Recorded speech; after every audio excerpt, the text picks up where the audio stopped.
Ето още една причина, защо трябва да си против бюджета, който искат да ни вкарат. Знаете ли какъв е истинският проблем с СУПТО? Това е едно намерение на държавата да гледа вътре максимално дълбоко в бизнесите на хората.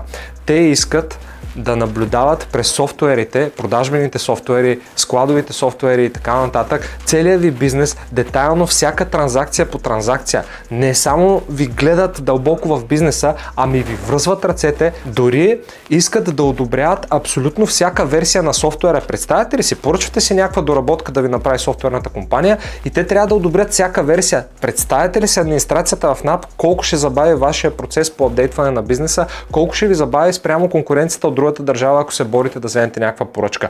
Това е едно спъване на бизнеса. През клауд платформите искат да имат постоянен достъп през юзернейм и парола без двуфакторно потвърждение, което първо отворена врата за хакерите, второ, как така аз ще разчитам, че някой нападжия няма да даде на някой негов приятел да ми гледа в платформата, като ние даже нямаме двуфакторно потвърждение. И каква е гаранцията, че някой няма да ти открадне бизнеса или идеята, за която се трудил толкова години? Нямам вяра на държавата да гледа вътре в бизнесите на хората и да може да си избира какво да прави с тях, при условие, че държавата не ми дава на мен да гледам как те харчат нашите общи публични финанси. Кога ще направим електронно правителство? Аз искам да видя как така околовръстното на София струва толкова много пари и за какво са предвидели да похарчат тия всичките пари за бюджета за до година. Държавата не дава тази информация, а пък иска от мен да ми следи всяка следваща транзакция, за да взима от мен пари и да ги харчи без яснота къде.